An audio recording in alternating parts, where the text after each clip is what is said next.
أعوذ بالله من الشيطان الرجيم. بسم الله الرحمن الرحيم. الشهر الحرام بالشهر الحرام والحرمات قصاص، فمن اعتدى عليكم فاعتدوا عليه بمثل ما اعتدى عليكم، واتقوا الله واعلموا أن الله مع المتقين.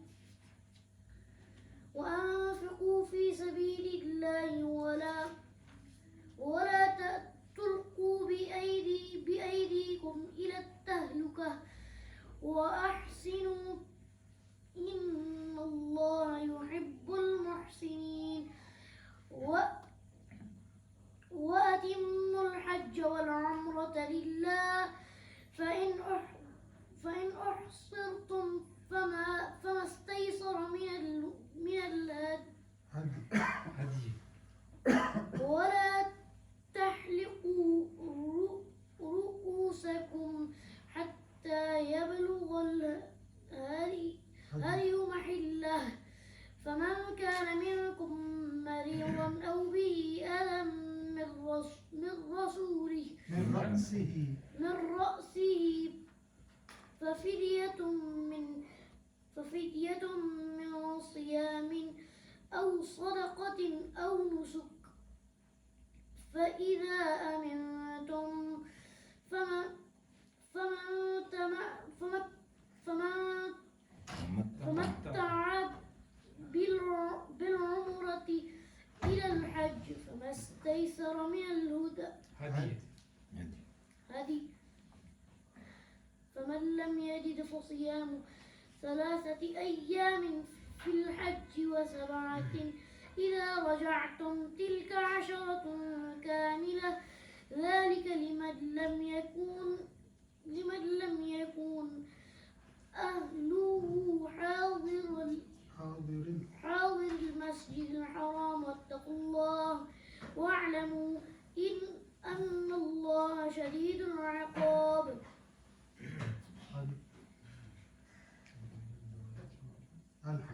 الحج أشهر معلومات، فمن فرض فيهن الحج فلا رفث ولا فسوق ولا جدال في الحج، وما تفعلوا من خير يعلمه الله، وتزودوا فإن خير الزاد التقوى، فاتقون يا أولي الألباب.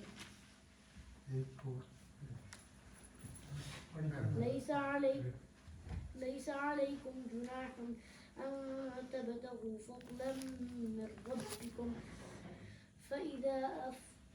فإذا أفضتم من عرفات فاذكروا الله عند المشعر الحرام، واذكروه كما هداكم، وإن كنتم من قبله لمن الضالين.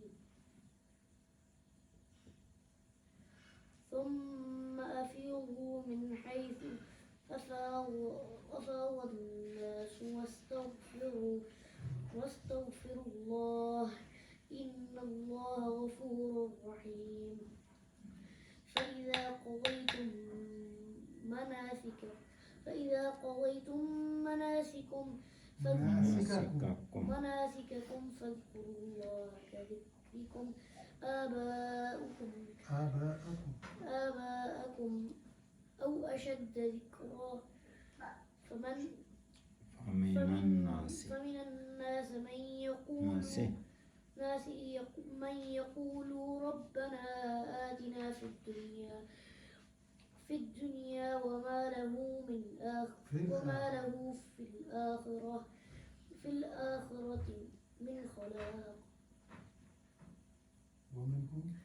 ومنهم من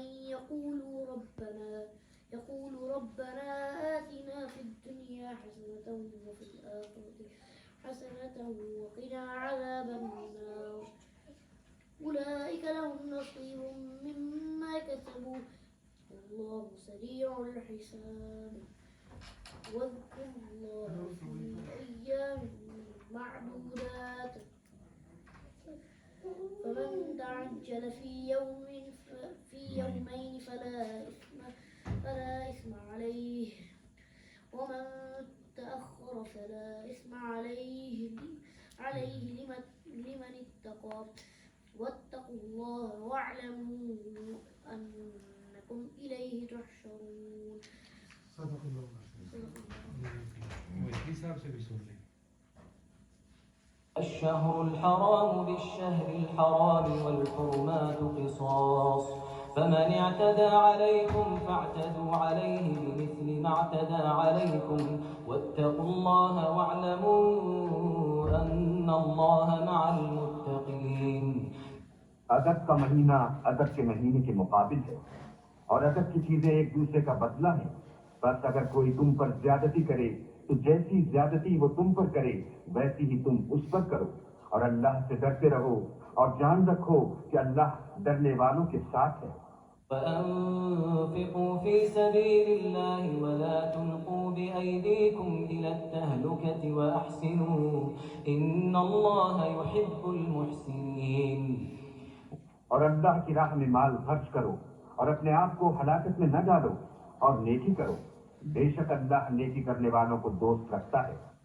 وَأَتِمُّوا الْحَجَّ وَالْعُمْرَةَ لِلَّهِ فَإِنْ أُحْصِرْتُمْ فَمَا اسْتَيْسَرَ مِنَ الْهَدْيِ وَلَا تَحْلِقُوا رُؤُوسَكُمْ حَتَّى يَبْلُغَ الْهَدْيُ مَحِلَّهُ فَمَنْ كَانَ مِنْكُمْ مَرِيضًا أَوْ بِهِ أَذًى مِنْ رَأْسِهِ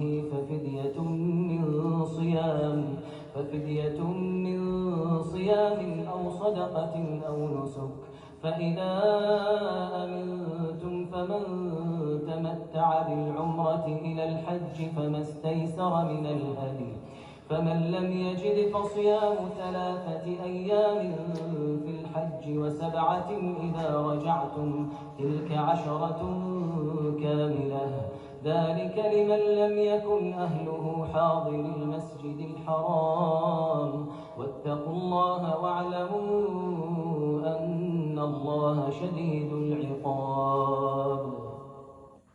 اور اللہ کی خوشنودی کے لیے حج اور عمرے کو پورا کرو اور اگر راستے میں روک لیے جاؤ تو جیسی قربانی میسر ہو کر دو اور جب تک قربانی اپنے مقام پر نہ پہنچ جائے سر نہ منڈواؤ اور اگر کوئی تم میں بیمار ہو یا اس کے سر میں کسی طرح کی تکلیف ہو تو اگر وہ سر منڈوا لے تو اس کے بدلے روزے رکھے یا صدقہ دے یا قربانی کرے. پھر جب تکلیف دور ہو کر تم مطمئن ہو جاؤ تو جو تم میں حج کے وقت تک عمرے سے فائدہ اٹھانا چاہے وہ جیسی قربانی میسر ہو کرے اور جس کو قربانی نہ ملے وہ 3 روزے ایام حج میں رکھے اور ساتھ جب واپس ہو. یہ پورے 10 ہوئے. یہ حکم اس شخص کے لیے ہے جس کے اہل و عیال مکے میں نہ رہتے ہیں اور اللہ سے ڈرتے رہو اور جان رکھو کہ اللہ سخت عذاب دینے والا ہے. الحج أشهر معلومات فمن فرض فيهن الحج فلا رفث ولا فسوق ولا جدال في الحج وما تفعلوا من خير يعلمه الله وتزودوا فإن خير الزاد التقوى واتقون يا أولي الألباب. حج کے مہینے معین ہیں جو معلوم ہیں تو جو شخص ان مہینوں میں حج کی نیت کر لے تو حج کے دنوں میں نہ عورتوں سے اختلاط کرے نہ کوئی برا کام کرے اور نہ کسی سے جھگڑے اور جو نیک کام تم کرو گے وہ اللہ کو معلوم ہو جائے گا. اور زاد راہ یعنی رستے کا خرچ ساتھ لے جاؤ کیونکہ بہتر فائدہ زاد راہ کا پرہیزگاری ہے اور اے اہل عقل مجھ سے ڈرتے رہو. ليس عليكم جناح أن تبتغوا فضلا من ربكم فإذا أفضتم من عرفات فاذكروا الله عند المشعر الحرام واذكروه كما هداكم وإن كنتم من قبله لمن الضالين. کا تمہیں کچھ گناہ نہیں کہ حج کے دنوں میں بذریعہ تجارت اپنے پروردگار سے روزی طلب کرو، اور جب عرفات سے واپس ہونے لگو تو مشعر حرام یعنی مزدلفے میں اللہ کا ذکر کرو، اور اس طرح ذکر کرو جس طرح اس نے تم کو سکھایا، اور اس سے پیشتر تم لوگ ان طریقوں سے محض ناواقف تھے۔ ثم أفيضوا من حيث أفاض الناس واستغفروا الله إن الله غفور رحيم۔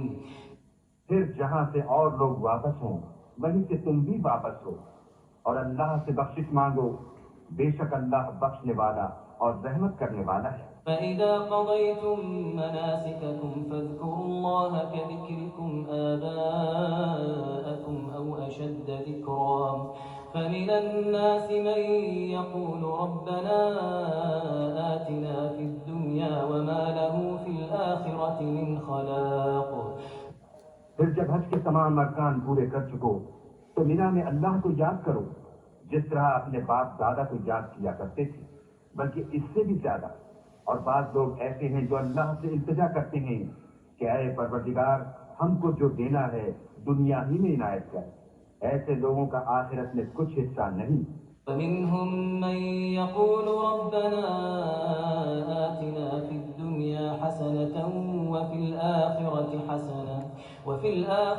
حسنة وقنا عذاب النار۔ اور بعض ایسے ہیں کہ دعا کرتے ہیں کہ پروردگار ہم کو دنیا میں بھی نعمت عطا فرما اور آخرت میں بھی نعمت بخشیو اور دوزخ کے عذاب سے محفوظ رکھیو۔ یہ أولئك لهم نصيب مما كسبوا والله سريع الحساب۔ یہ لوگ ہیں جن کے لیے ان کے کاموں کا حصہ یعنی اجر نیک تیار ہے، اور اللہ جلد حساب لینے والا اور جلد اجر دینے والا ہے۔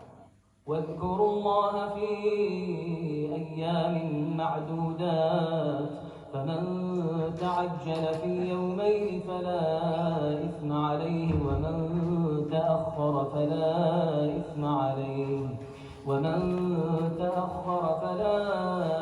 إثم عليه لمن اتقى واتقوا الله واعلموا أنكم إليه تحشرون۔ اور قیام منا کے دنوں میں جو گنتی کے دن ہیں اللہ کو یاد کرو، اگر کوئی جلدی کرے اور 2 ہی دن میں چل دے تو اس پر بھی کچھ گناہ نہیں، اور جو بات تک ٹھہرا رہے اس پر بھی کچھ گناہ نہیں۔ یہ باتیں اس شخص کے لیے ہیں جو اللہ سے ڈرے، اور تم لوگ اللہ سے ڈرتے رہو، اور جان رکھو کہ تم سب اس کے پاس جمع کیے جاؤ گے۔ ومن الناس من يعجبك قوله في الحياة الدنيا ويشهد الله على ما في قلبه۔ اعوذ باللہ من الشیطان الرجیم، بسم اللہ الرحمن الرحیم۔ جس طرح کہ اس سے گزشتہ آیات کے اندر بھی قتال کے حوالے سے بات ہو رہی ہے، اور اس میں جو مفسرین ہیں ان کا ایک گروہ جو ہے کہ وہ تو عام ان آیات کو قرار دیتا ہے، اور کچھ مفسرین ان کو صلح حدیبیہ اور اس کے بعد اگلے سال جو حج کے لیے عمرہ کے لیے جانا تھا مسلمانوں نے، اس کے حوالے سے اس تناظر میں بات کرتے ہیں کہ سن 6 ہجری میں مسلمان عمرہ کے لیے روانہ ہوئے، لیکن راستے میں وہ ظاہر ہے کہ حرام مہینے تھے، اس میں جنگ و جدل تو نہیں ہوتی، لیکن آگے ان کو روک لیا گیا، وہ نہیں پہنچ پائے، اور پھر وہاں پر صلح حدیبیہ ہوئی کہ اگلے سال آئیں گے، اس سال واپس جائیں گے اگلے سال۔ تو پھر اگلے سال جب یہ وہ دن آئے تو پھر یہ ہے کہ یہ بات آئی کہ اگر اب ہمارے ساتھ جنگ ہوتی ہے تو کیا کریں گے ہم۔ تو اس حوالے سے بھی یہ ان آیات جو ہے وہ یہ اس تناظر کے اندر بھی کچھ مفسرین نے کہا کہ یہ اس تناظر کے اندر آئی ہیں۔ اور جس طرح کہ ابھی آپ نے ان کے ترجمہ بھی سن لیا، اور اس سے یہ ظاہر ہوتا ہے کہ ان آیات کا جو بنیادی مقصد ہے وہ یہ ہے کہ حج کے احکامات بتائے جائیں، اور حج کو ان ساری رسوم اور ان جو ٹریڈیشنز ہیں جو ایام جاہلیت میں اس کے اندر ان کے اندر شامل ہو گئی تھیں ان سے پاک کرنا، اور حج کو واضح کرنا کہ حج کا بنیادی مقصد کیا ہے، اور اس کے اگر ہم آخری آیت دیکھیں تو اس میں ہمیں یہی نظر آتا ہے کہ بالکل آخر میں آخرت کی طرف جو ہے وہ توجہ دلائی گئی اور تقویٰ کی طرف توجہ دلائی گئی۔ تو مطلب یہ ہے کہ حج جو کہ ابراہیم علیہ السلام کے دور میں شروع ہوا تھا، رفتہ رفتہ اس میں جیسے جیسے ایمان کمزور ہوتا چلا گیا، ایمان کے اندر شرک شامل ہوتا گیا، تو اسی طرح حج بھی جو ہے اس کے اندر مشرکانہ رسوم آتی چلی گئیں، اس سے اللہ کی یاد جو ہے اس سے وہ نکلتی چلی گئی، اور اس میں آباء و اجداد کی یاد اس کے اندر آ گئی، جاہلانہ رسوم اس کے اندر آ گئیں، اور اس میں انہوں نے اپنی مرضی سے آباء و اجداد سے کچھ رسوم اس کے اندر شامل کر دی، جس طرح پچھلی جو ہم نے پچھلے ہفتے جو آیت پڑھی کہ وہ یہ بھی طے کر لیتے تھے کہ جب حج کے لیے نکلیں یا عمرہ کے لیے نکلیں تو احرام جب باندھ لیں تو اس کے بعد پھر دروازے سے داخل نہیں ہونا، اور پچھلے جو دیوار پھرانگ کے آنا ہے یا پچھلے کوئی کھڑکی بنا کر آنا ہے، تو سامنے والے کہ جس دروازے سے ہم نکلے ہیں گناہوں کے ساتھ تو ہم اسی سے اب پاک ہو گئے ہیں، تو ہم اس سے نہ آئیں۔ تو اس طرح مطلب بہت ساری رسوم جو ہے اس کے اندر آ گئی تھیں، اور جو اللہ کی یاد ہے، تقویٰ ہے، وہ اس کے اندر سے رفتہ رفتہ رخصت ہو گیا تھا۔ تو اس تناظر میں بھی یہ آیات آتی ہیں۔ تو سب سے پہلا جو لفظ ہے اس میں الشہر الحرام و بالشہر الحرام، کہ ماہ حرام کا بدلہ ماہ حرام ہی ہے، اس کا یہ ترجمہ کیا ہے سید مودودی نے، اور ابھی یہ انگلش کا ترجمہ میرے سامنے ہے، تو لکھا ہے violation of sacred month is allowed by the reason of a violation of sacred month, یعنی کہ یہ ہے کہ اگر اس حرام مہینے کے اندر، ویسے اس میں پچھلی آیات کے اندر یہ بات تھی بھی کہ آپ لوگوں نے تو کسی کے ساتھ لڑنا نہیں ہے، لیکن کوئی آپ کے ساتھ لڑے تو پھر ظاہر ہے آپ کو اجازت دی جاتی ہے کہ آپ لڑیں ان کے ساتھ اس مہینے کے اندر بھی، کہ اگرچہ اس میں لکھا ہوا ہے پچھلی آیات میں کہ اگرچہ یہ ہے کہ اس میں قتل بری بات ہے، لیکن یہ ہے کہ فتنہ جو ہے وہ قتل سے بھی یہ بدتر چیز ہے۔ تو یہ کہا گیا کہ اگر ماہ حرام کے اندر کوئی آپ سے لڑے گا تو پھر اس کا بدلہ یہی ہے کہ اس ماہ حرام میں سے لڑا جائے، اور جتنی بھی حرمات ہیں ان کا قصاص ہے، یعنی جو اگرچہ یہ ہے کہ ایک جان محترم ہے ایک شخص کی، لیکن ظاہر ہے کہ ایک دوسرا، یعنی اس کو ثابت کیا گیا کہ عمومی بات بھی یہی ہے کہ ویسے تو ہر ایک کی جان محترم ہے، لیکن کوئی ایک فرد دوسرے کو قتل کر دیتا ہے تو اس کی وہ بھی جو قصاص میں پھر حرمت جان کے حق سے محروم ہو جاتا ہے کہ پھر اس کو بھی قتل کیا جائے گا۔ تو اسی طرح جس طرح ایک عمومی قاعدہ ہے، تو اسی طرح اس مہینے کے حوالے سے بھی یہی قاعدہ ہے کہ اگر کوئی آپ ماہ حرام میں آپ سے لڑے گا تو پھر یہ ہے کہ اس سے آپ لڑ سکتے ہیں، اور البتہ یہ ہے کہ اس کے اندر یہ چیز ہے کہ جو پھر کہا گیا کہ فَمَنِ اعْتَدَىٰ عَلَيْكُمْ فَاعْتَدُوا عَلَيْهِ بِمِثْلِ مَا اعْتَدَىٰ عَلَيْكُمْ، کہ جو کوئی تم پر دسترازی کرے تو تم بھی اسی طرح پھر اس پر دسترازی کرو، یعنی اس کے ساتھ لڑو۔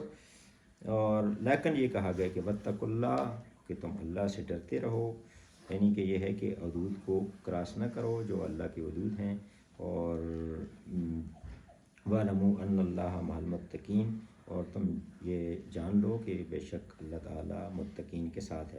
تو یہ جو تقویٰ کا جو مضمون ہے آخر تک چلتا ہے، یعنی بالکل جو آخری جو آیت آج ہم نے پڑھی ہے تو اس کے اندر بھی تقویٰ کی بات کی گئی کہ اللہ سے ڈرتے رہو۔ تو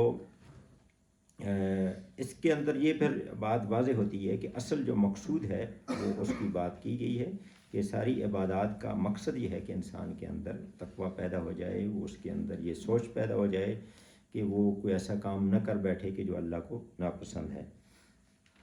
تو اس پہلی آیت کے اندر یہی بات ہے کہ یہ جو حرام مہینے ہیں، اب اس میں حرام مہینے 4 اس میں ہیں، ذی القعدہ، ذی الحج، محرم اور رجب ہے۔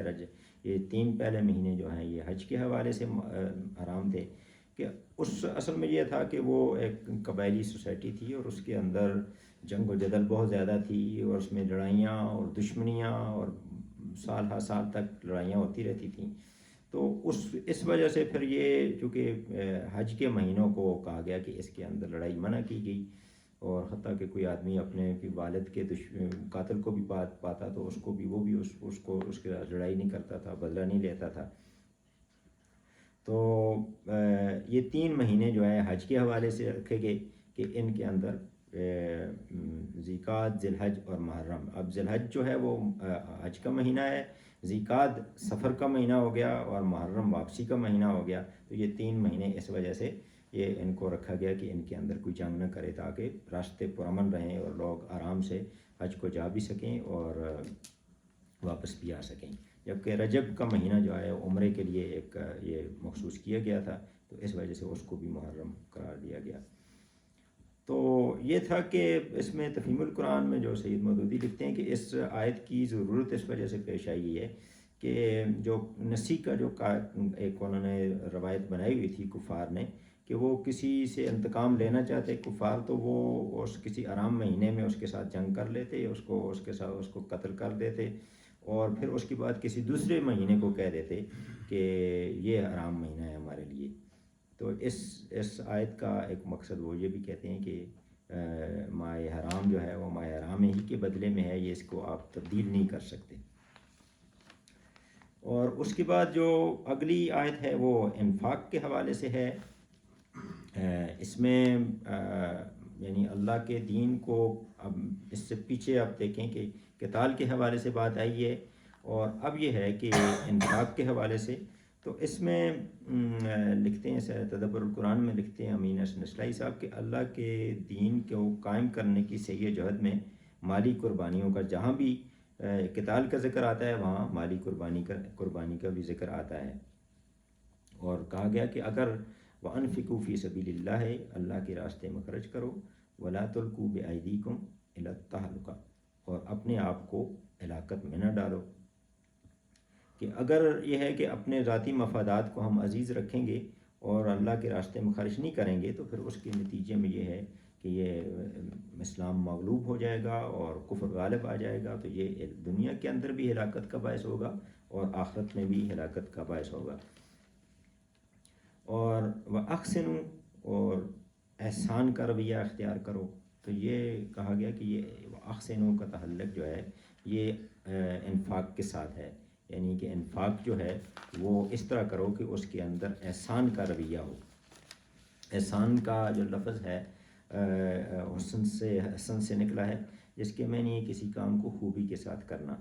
اور اس میں تفہیم القرآن میں لکھتے ہیں سید مودودی کہ ایک تو اطاعت ہوتی ہے، ایک عمل کا ایک درجہ یہ ہے کہ آدمی کے سپرد جو کام کیا جائے وہ اسے کر دے، لیکن دوسرا جو ہے وہ احسان کا رویہ آتا ہے. اور احسان کے لیے محبت اور گہرا قلبی تعلق جو ہے وہ اس کا ریکوائرمنٹ ہے، اور یہ پوری خوبی کے ساتھ کرنا، پوری قابلیت کے ساتھ کرنا، تمام وسائل کے ساتھ کرنا. تو مقصد یہ ہے کہ اللہ کی راہ میں فیاضی اور خوشدلی کے ساتھ خرچ کرنا.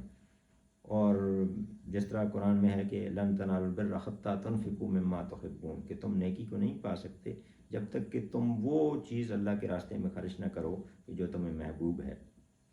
اور اسی جگہ اسی طرح اس سے اگلی آیات کے اندر سورۃ البقرہ کی 267 جو آیت ہے اس کے اندر بھی انفاق کے حوالے سے یہ کہا گیا کہ یا ایھا الذین آمنوا انفقوا من طیبات ما کسبتم ومما اخرجنا لکم من الارض کہ خرچ کرو پاک چیزیں جو ہیں جو تم کماتے ہو اور جو زمین سے ہم تمہارے لیے نکالتے ہیں. ولا تیمموا الخبیث منہ تنفقون اور اللہ کے راستے میں خرچ کرنے کے لیے جو ہے ناکارہ چیز یا کم تر چیز کو نہ چنو کہ تم خود اگر تمہیں کوئی دے تو تم اس سے لینا ہرگز گوارا نہیں کرو گے. تو اور یہ جان لو کہ اللہ تعالیٰ غنی ہے اور حمید ہے، یعنی اللہ تعالیٰ کو ضرورت نہیں ہے، یہ ضرورت ہماری ہے کہ ہم اللہ کے راستے میں خرچ کریں. تو اللہ کے راستے میں بہترین چیز کو خرچ کرنا. تو انفاق کو بعض مفسرین نے اس کو پھیلایا ہے جب تو کہتے ہیں انفاق کا مطلب صرف مال کو خرچ کرنا نہیں ہے بلکہ وقت کا خرچ کرنا بھی آتا ہے اور صلاحیتوں کا خرچ بھی کرنا بھی آتا ہے. تو اس لیے یہ ہے کہ اللہ کے راستے میں اپنی زندگی کا جو بہترین وقت ہے جوانی ہے وہ دینی چاہیے، اپنے وقت کا جو اپنی صلاحیتوں کا بہترین حصہ دینا چاہیے، اور جو بھی چیز جو ہے وہ اللہ کے راستے میں خرچ کریں تو اس میں ہمارے اندر احسان کا جو ہے وہ رویہ ہونا چاہیے. اور یہ کہا گیا کہ اگر آپ یہ رویہ اختیار نہیں کریں گے تو پھر یہ ہے اللہ کے راستے میں خرچ نہیں کریں گے تو پھر یہ ہے کہ آپ اپنے آپ کو ہلاکت میں ڈالیں گے. اور بے شک اللہ تعالیٰ محسنین کو پسند کرتا ہے. یہ سورہ بقرہ کی جو دوسری آیت ہے، الذین یؤمنون بالغیب ویقیمون الصلاۃ ومما رزقناہم ينفقون، یعنی وہ لوگ جو ایمان لاتے ہیں اور غیب پر ایمان لاتے ہیں اور نماز قائم کرتے ہیں، وہ اپنے جو اللہ نے ان کو رزق دیے اس میں سے خرچ کرتے ہیں. مطلب یہ اپنی وہ کمال نہیں ہے جس سے خرچ کر رہے ہیں. اشفاق صاحب کہتے ہیں کہ دیتے ہوئے تو دے رہے ہیں. جی. اور اسی طرح سورۃ المزمل میں ہے وما تقدموا لانفسکم من خیر تجدوہ عند اللہ، جو کچھ بھی تم مال میں سے بھیجو گے، اب اس بھیجنے کا تقدموا کا لفظ استعمال کیا گیا کہ اس کو بھیجو گے اپنے لیے بھیجو گے اور اس کو اللہ کے ہاں پاؤ گے. یعنی یہ نہیں ہے کہ کچھ ضائع ہو جائے گا، وہ وہاں پر ایک بڑا بینک ہے ایسا جہاں کہ وہ سیو ہو جائے گا اور بڑا ایسا اکاؤنٹ ہے کہ جو آپ کو اس وقت کام آ جائے گا کہ جب کچھ بھی نہیں ہوگا، تو وہاں کوئی کرنسی نہیں چلے گی. اور ایک اور حدیث پہ بھی ذکر ہو گیا ما نقص مال من صدقہ، صدقہ سے اگر دے رہے ہیں تو آپ کے پیسے کم نہیں ہوتے، کم نہیں ہوتی. یہ نبی صلی اللہ علیہ وسلم کی حدیث. ایکسچینج ہو جاتے ہیں. اس طرح یہ ہے کہ مطلب یہ ہے کہ یہاں جو ہمارے پاس کرنسی ہوتی ہے، ایک روپیہ 1000 روپیہ بھی ہے، اگر ہم سعودی عرب میں جاتے ہیں تو وہاں کسی کام کا نہیں ہوتا، اس کو ایکسچینج کرتے ہیں. تو اسی طرح جو پیسے ہم اللہ کے راستے میں دیتے ہیں، کوئی بھی چیز دیتے ہیں، وہ ایکسچینج ہو جاتی ہے. وہاں ایک کرنسی جو آخرت میں ہے وہ یہ کرنسی نہیں ہوگی، کوئی نوٹ نہیں ہوں گے، وہاں نیکیوں کی کرنسی ہوگی، تو اس میں ایکسچینج ہو جائے گی وہ، اور وہاں وہ کام آئے گی. یہاں کی کرنسی جس طرح سعودی عرب میں کام نہیں آتی ہوئی، یہاں کی کوئی بھی چیز وہاں پر کام نہیں آئے گی. وہ اسی صورت میں کام آ سکتی ہے کہ ہم بھیج دیں اس کو. وما تقدموا لانفسکم، تو وہ یہ بھی ہے نا کہ وہ جو یہ پوائنٹ دوسرا تھا ڈاکٹر باسم نے جو بتایا کہ صدقہ کا دینے والا غریب نہیں ہوتا. عام مشاہدے میں یہ بات آتی ہے کیونکہ اس میں اور لوگوں کو دینا تو اللہ تعالیٰ اس کو پھر دیتا رہتا ہے دنیا میں بھی، آخرت میں تو ملے گی. اور ایک یہ آیت بھی ایک کا 70 ہے نا سر، ایک کا 70 نہ ملٹیپلائی ہو وہ سودے جو ڈال ہے. اور میرے خیال ایک آیت ہے یا حدیث آیت میں 700 گنا جو اس میں ذکر ہو گئے، جب موت کے بعد اگر انسان کو پتہ چلے صدقہ کی فائدہ کتنی، پھر وہ کہتا ہے کاش میں واپس آ جاؤں تاکہ میں یہ نہیں نماز زیادہ کرو یا کوئی روزہ رکھو، بلکہ تاکہ کاش میں واپس آ جاؤں اور صدقہ دوں جو انہوں نے خیر دیکھے ہیں آخرت میں. مطلب صدقہ بہت بڑا چیز ہے. یا لیتنی قدمت لحیاتی یا لیتنی قدمت لحیاتی. اور یہ جو سورۃ الحشر میں ہے کہ وَلْتَنْظُرْ نَفْسٌ مَا قَدَّمَتْ لِغَدٍ، تم میں سے ہر ایک یہ دیکھتا رہے کہ اس نے قدمت کیا بھیجا ہے، کل کے لیے کیا بھیجا ہے. تو کل مطلب یہ ہے کہ اس سے مراد یہ لیا گیا کہ یہ آج جو ہے یہ ساری دنیا، اور کل وہ ہے وہاں اس نے کیا بھیجا ہے، اس کے لیے وقت بھیجا ہے، اپنا مال بھیجا ہے. یعنی دیکھیں نا، یہ ہے کہ یہ جو جہاد کا چونکہ ذکر ہے پیچھے اور اس کے بعد اس کا ہے، تو جہاد جو ہے وہ اسی صورت میں ممکن ہوا کہ وہ پیسے خرچ کیے. حضرت عمر رضی اللہ عنہ نے آدھا سامان دے دیا، حضرت بکر صدیق رضی اللہ عنہ نے پورا سامان دے دیا. اسی طرح ایک صحابی کے پاس بالکل کچھ نہیں تھا، انہوں نے مزدوری کی اور جتنی مزدوری ملی نہیں وہ ساری لا دی. اور نبی صلی اللہ علیہ وسلم نے اس ڈیر کو وہ تھوڑی کھجوریں تھیں تو سارے ڈیر پر پھیلا دیا کہ یہ سب سے قیمتی. مطلب یہ ہے کہ اخلاص کے ساتھ جو ہے وہ اس کے اندر یہ اب یہ اس کا ذکر آ گیا ہے تو میں اس کا بھی کر دوں کہ 5 فروری ابھی آنے والا ہے. اس میں کشمیر کے حوالے سے چونکہ جہاد کے حوالے سے بات آئی ہے تو اس کا دن بھی آ رہا ہے. 5 فروری کو جماعت اسلامی کے جو نائب امیر ہیں فرید پراچا صاحب وہ آ رہے ہیں یہاں پر پریس کلب میں. ظہر کی نماز کے فوراً بعد 5 فروری کو سیمینار ہے اور اس کے بعد پھر ایک ریلی بھی ہوگی. تو اس میں بھی یہ کوشش کریں کہ جتنے ساتھی ہیں اس میں بھی خود نہ صرف شریک ہوں بلکہ دوسروں کو بھی کہیں تاکہ زیادہ سے زیادہ افراد اس کے اندر ہوں. تو یہ بھی ایک اس حوالے سے ذہن میں رہے. اور 5 فروری ہمارا اس کا جس ہمارا درس کا سلسلہ شروع ہوا اس کا 2 سال بھی پورے ہو رہے ہیں. 5 فروری 2021 کو ہم نے شروع کیا تھا.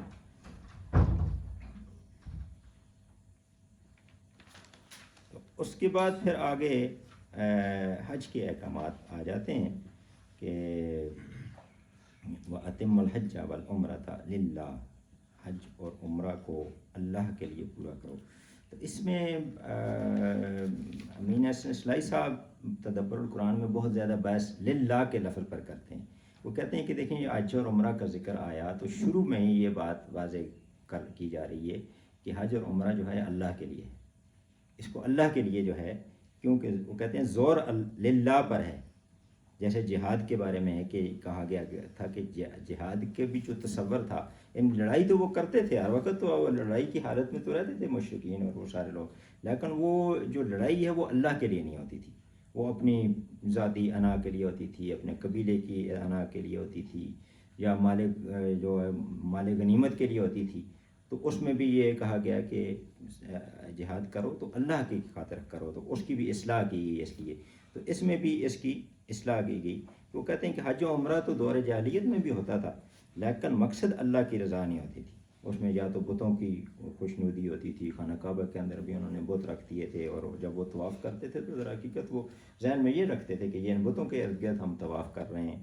اور مشرکانہ اور کافرانہ رسوم آ گئی تھیں، بتوں کے آگے نظر و نیاز ہوتی تھی، بے لباس حج تھا، سامنے والے دروازے سے نکل کے پچھلے دروازے سے آنا ہے. تو یہ ساری چیزیں یعنی وہ یہ تھی کہ حج جو ہے وہ للہ نہیں رہا تھا، اور عمرہ بھی للہ نہیں رہا تھا، بلکہ اس میں یہ آگے جو آیات آتی ہیں ہم نے سنی بھی ہیں کہ اس میں اپنے وہ آبا و اجداد کی اور اپنے قبیلے کی جو ہے وہ صفات بیان کرتے تھے، ان کی لیے کرتے تھے. تو دوسری وجہ یہ بھی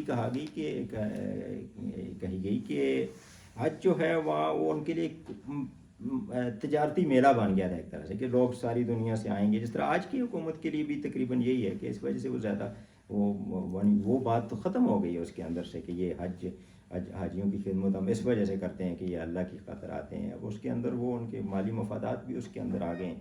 تو اس وقت بھی یہی چیز تھی کہ اس کو وہ اپنا ایک تجارتی میلے کی حیثیت بھی دے دیتے تھے کہ ایکسچینج ہوتا ہے، اس طرح ساری چیز.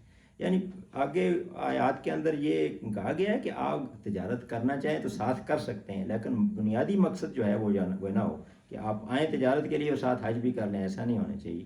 یعنی اب یہ ہو گیا، یہ تھا کہ یہ بنیادی مقصد جو ہے وہ تجارتی مقاصد رہ گئے تھے، اور حج جو ہے اللہ کی رضا کے لیے وہ چیز اس کے اندر سے نکل گئی تھی. تو اس لیے یہ ہے کہ یہ بات کی گئی کہ حج کریں. حج اور عمرہ جو ہے وہ اللہ کے لیے ہونا چاہیے. اب آگے جو بات ہے وہ یہ ہے کہ وہ اس دور کے حالات کے تناظر میں ہے کہ فَإِنْ أُخْسِرْتُمْ، اگر یہ ہے کہ آپ گر جائیں، تو مطلب وہاں کے حالات اس طرح کے تھے. ایک تو یہ اس تناظر کے اندر بھی ہو سکتی ہے کہ جس طرح مسلمان عمرہ کے لیے نکلے اور آگے پھر ان کو روک لیا گیا، یہ بھی ایک ہو سکتا ہے. اور جنرلی بھی بات یہ ہے کہ اس دور میں سفر جو ہے کوئی محفوظ سفر نہیں تھا. تو کوئی قافلہ اگر نکلتا ہے یا کوئی فرد نکلتا ہے تو راستے میں کوئی دشمن اس کو روک لیتا ہے، کیونکہ قبائلی معاشرہ تھا.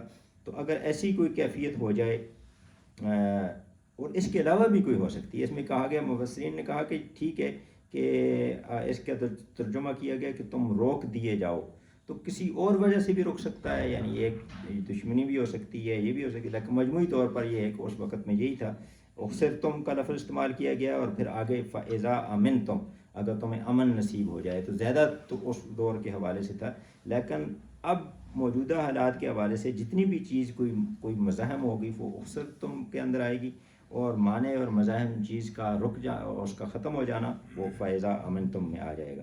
تو پھر یہ ہے کہ اس کے بارے میں کہا گیا کہ پھر یہ ہے کہ اگر آپ کو روک دیا جائے، آپ حج کے نہ پہنچ سکیں، تو یہ ہے کہ پھر قربانی کر لیں. اس میں دو باتیں ہیں کہ امام مالک اور امام شافعی کے نزدیک یہ ہے کہ جہاں گر گیا وہاں ہی قربانی کر لیں.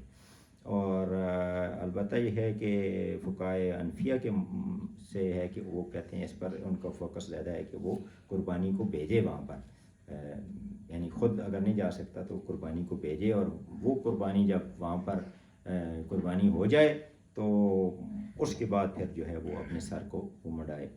لیکن امام مالک اور امام شافعی کے نزدیک یہ ہے کہ وہیں وہ قربانی کر لے، اور جب قربانی ہو جائے تو اپنے سر کو وہ مڈا لے. یہ محلہ کا جو لفظ استعمال ہے، اس کی یہ دو تشریحات ہیں. اور جو کوئی پھر مریض ہو یا اس کے سر میں کوئی تکلیف ہو جو پہلے سن کو منا لے تو اس صورت میں پھر یہ ہے کہ اسے یہ روزے رکھنے ہوں گے، صدقہ یا قربانی۔ تو اس میں جو حدیث سے پتہ چلتا ہے کہ 3 روزے ہیں، 6 مسکینوں کا کھانا ہے، یا کم از کم 1 بکری، یعنی ان تینوں میں سے کوئی ایک چیز جو ہے وہ کرے گا، اور اسے دم جنایت کہا گیا ہے۔ اور اس کے بعد یہ ہے کہ اگر امن کی حالت نصیب ہو جائے اور پھر یہ ہے کہ حج اور عمرہ اکٹھا کریں، جس طرح ہم لوگ جو ہے وہ یہی کرتے ہیں، جو یہاں سے جو لوگ جاتے ہیں تو پھر اس میں جو ہے وہ قربانی دے، اور قربانی اگر اس کو نہیں ملتی تو پھر اس کے نتیجے میں اس کا جو فدیہ ہے وہ یہ پھر ہے کہ 3 روزے ان دنوں میں، حج کے دنوں میں، اور 7 روزے وہ گھر کے اندر رکھے۔ اور یہ کہا گیا کہ یہ جو رعایت ہے کہ ان لوگوں کے لیے ہے کہ جن کے گھر وہاں پر مکہ کے اندر نہیں ہیں، یعنی باہر کے لوگوں کے لیے، کیونکہ ان کے لیے جو وہاں رہنے والے ہیں ان کے لیے تو حج اور عمرہ کا علیحدہ علیحدہ سفر کو مشکل نہیں، وہاں ہی وہ ہوتے ہیں۔ تو جو باہر کے لوگ ہیں ان کے حوالے سے ان کو یہ رعایت دی گئی ہے۔ اور ان اللہ شدید العقاب، اور اللہ تعالیٰ جو ہے سخت سزا دینے والا ہے۔ اور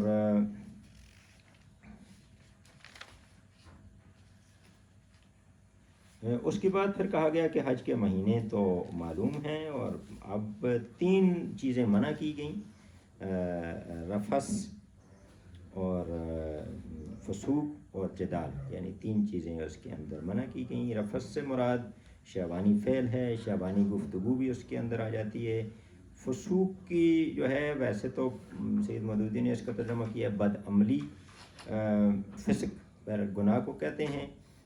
اس میں معرف القرآن میں کہا گیا کہ حضرت عبداللہ بن عمر رضی اللہ عنہ سے روایت کی گئی کہ اس سے مراد وہ کام ہے کہ جو حالت احرام میں جائز نہیں ہے، یعنی مباشرت کے اس سے متعلق گفتگو ہے، جانوروں کا شکار ہے، بال یا ناخن کاٹنا، خوشبو کا استعمال کرنا، یہ مرد اور عورت دونوں کے لیے ہے۔ مرد کے لیے سلے ہوئے کپڑے پہننا اور سر اور چہرہ ڈھانپنا یہ بھی اس کے اندر آ جاتا ہے۔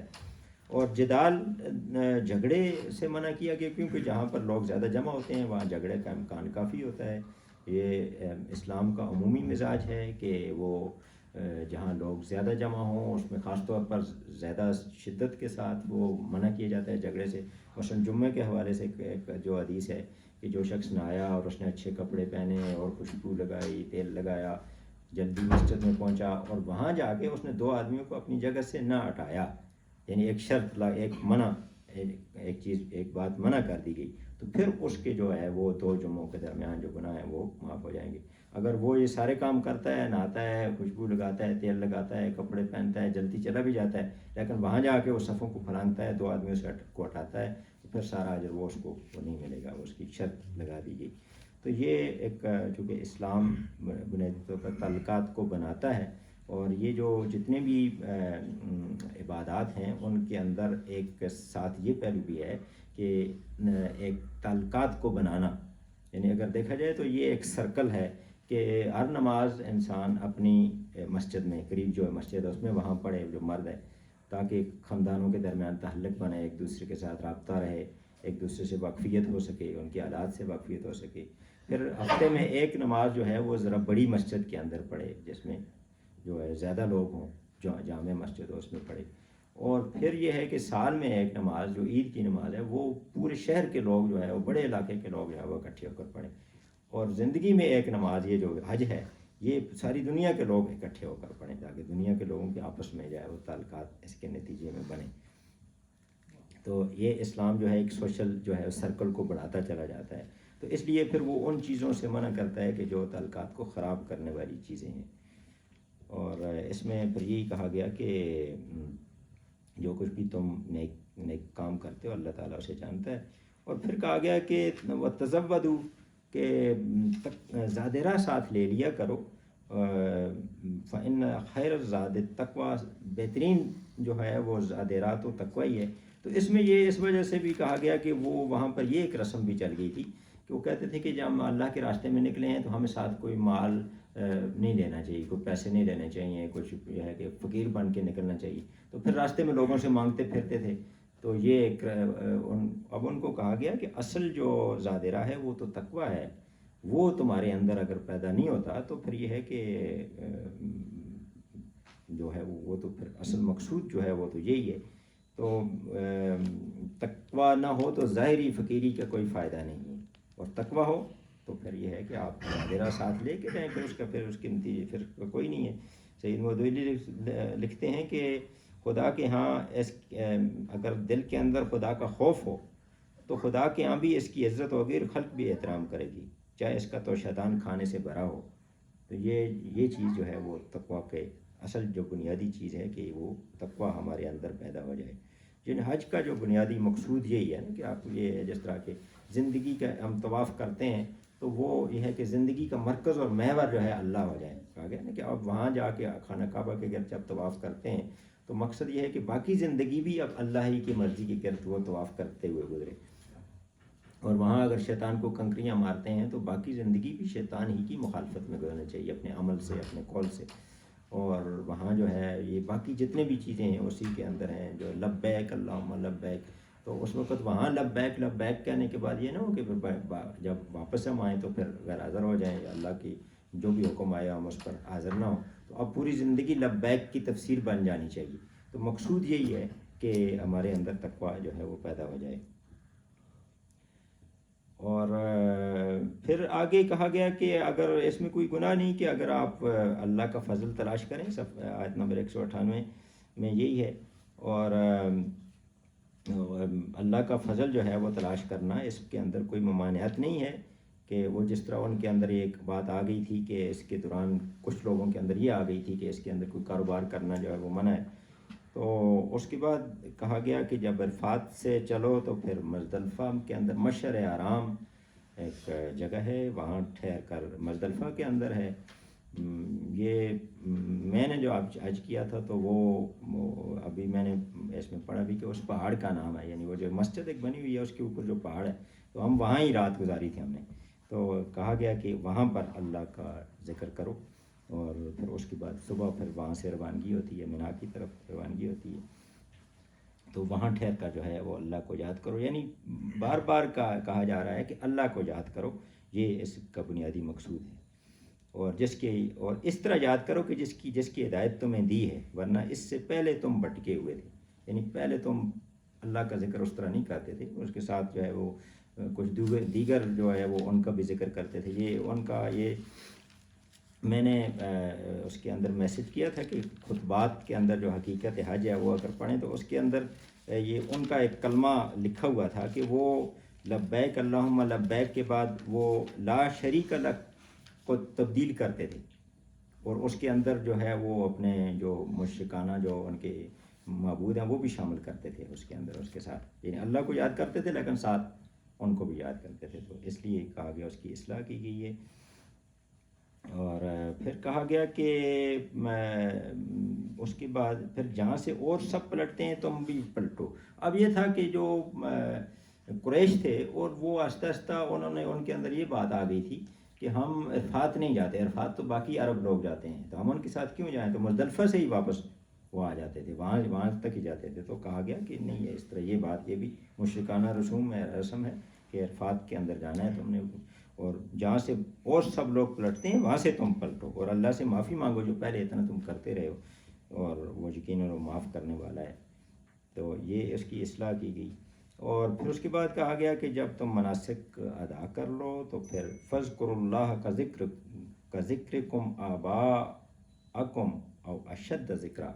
تو پھر یہ ہے کہ اب یہ ان کے اندر یہ رسم بھی ایک تھی کہ مینا کے جو 2-3 دن آتے ہیں مینا میں ٹھہرنے کے, تو اس میں اللہ کے ذکر کے بجائے زیادہ محفلیں وہ برپا ہوتی تھیں, اور ہر قبیلہ اپنے آباء و اجداد کا ذکر کرتا تھا, ان کے جو ہے وہ ان کے تعریفیں کرتا تھا. تو کہا گیا کہ نہیں, اللہ کو ذکر کرو, اور اس سے بھی زیادہ ذکر کرو جتنے اپنے آباء و اجداد کو ذکر کرتے تھے. اور پھر 2 کردار بیان کیے کہ ایک تو یہ کہا گیا کہ کچھ لوگ یہ کہتے ہیں کہ ہم دنیا کی طلب کرتے ہیں صرف, اور کچھ جو ہیں وہ دنیا بھی طلب کرتے ہیں اور آخرت بھی طلب کرتے ہیں. یہ مشہور دعا جو ہم نماز میں پڑھتے ہیں, ربنا آتنا فی الدنیا حسنۃ وفی الآخرۃ حسنۃ وقنا عذاب النار, کہ یہ حقیقی رویہ ہے کہ دنیا بھی طلب کریں, دنیا کے اللہ تعالیٰ کے پاس کوئی کمی نہیں ہے, اور آخرت بھی طلب کریں. تو صرف دنیا کو مقصود نہ بنا لیں. اور ان لوگوں کے لیے جو ہے کہ جو کچھ ایسے لوگ اپنی کمائی کے مطابق دونوں جگہ اپنا حصہ پائیں گے اور اللہ کو حساب چکاتے دیر نہیں لگتی. اور پھر آخری جو آیت ہے وہ یہ اس میں ہے کہ وَاذْكُرُوا اللَّهَ فِي أَيَّامٍ مَّعْدُودَاتٍ، یہ چند محدود ہیں، اس میں اللہ کے ذکر کو جو ہے وہ مقصود بناؤ، اور کسی چیز باقی سب چیزوں کو بھول جاؤ، صرف اور صرف اللہ کا ذکر جو ہے وہ اس کو مقصود بناؤ. اب یہ ہے کہ جو 2 دن مینا میں گزار کے وہ آ جائے تو اس پر بھی کوئی حرج نہیں ہے، اور 3 دن گزار کے آئے تو اس پر بھی کوئی حرج نہیں ہے. یعنی یہ اجازت دی گئی ہے، لیکن افضل یہی ہے کہ بہتر یہ ہے کہ 3 دن گزار کے آئیں آپ، اور کچھ بھی گناہ نہیں ہے. لمن اتقا، پھر بات وہی آگے جو پہلے ابتدا جہاں سے ہوئی ہے وہاں یہ اختتام ہو رہا ہے کہ اصل چیز تو تقوی ہے. واتقوا اللہ، اور اللہ سے ڈرتے رہو.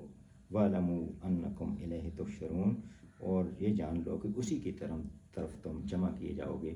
تو اس کی بڑی خوبصورت جو ہے وہ تشریح کی گئی، ایک مفسر نے کہی، میرا خیال معارف القرآن میں ہے کہ یہ حج کا جو اجتماع ہے اتنا بڑا، یہ آخرت کے اس بڑے اجتماع کی یاد دلاتا ہے کہ جس میں سارے لوگ، ساری دنیا کے لوگ اکٹھے ہوں گے. اس کو یاد کرو کہ اس میں تم نے اکٹھے ہونا ہے، اس موقع کو یاد کرو، اس کی تیاری کو اپنے ذہن میں رکھو. اللہ تعالیٰ نے